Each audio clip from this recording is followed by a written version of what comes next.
No fewer than 100 civil society organizations, led by the Parliamentary Support and Advocacy Network and the Civil Rights Situation Room on Economic Reforms, have publicly endorsed the leadership of the House of Representatives, particularly Speaker Tajuddin Abbas, for their handling of the ongoing review of Nigeria's landmark tax reform laws.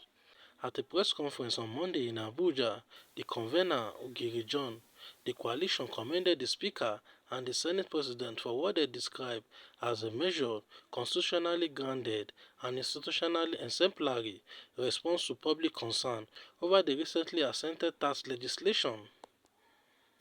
The laws, passed by the National Assembly and signed into law by President Bola Ahmed Tinubu earlier in 2025, are intended to simplify tax administration, enhance revenue collection, and improve the investment climate ahead of their scheduled implementation on January 1, 2026. The Nigeria Tax Administration Act 2025, the Joint Revenue Board of Nigeria Establishment Act 2025, and the Nigerian Revenue Service Establishment Act 2025. Such scrutiny is not only legitimate, but essential to the vitality of our democracy. Yet, for scrutiny to serve the public good, it must rest upon verifiable institutional facts, sound legal principles, and established parliamentary procedure, rather than conjecture or partial narratives. Having undertaken a careful and dispassionate examination, we are convinced that the response of the National Assembly leadership has been exemplary in its adherence to constitutionalism and institutional self-regulation.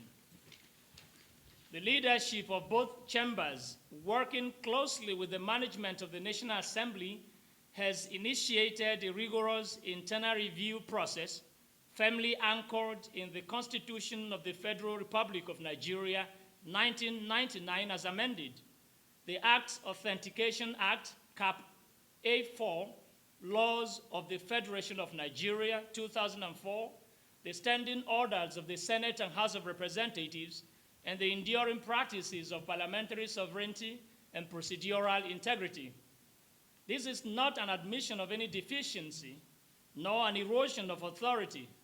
Rather, it represents the deliberate exercise of institutional responsibility, the defining characteristic of a mature legislature that recognizes that the sanctity of law depends upon the fidelity of its recorded will. The authentication process exists precisely to guarantee that the text ultimately published and relied upon by citizens, businesses, courts, and government agencies accurately reflect what both chambers passed and the President assented to. Allow the constitutional mechanisms to run their full course.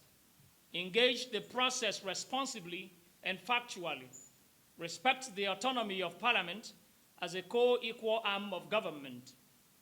We, the Parliamentary Support and Advocacy Network, the Civil Rights Situation Room on Economic Reforms, and our 98 partner organizations reaffirm our unwavering commitment to transformative economic reforms capable of elevating Nigeria to greater prosperity.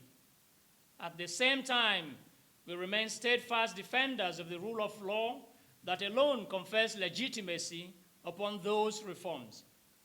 Nigeria's democracy is at its strongest when its laws are not merely well-intentioned, but meticulously enacted, authentically certified, and reliably published for the benefit of every citizen.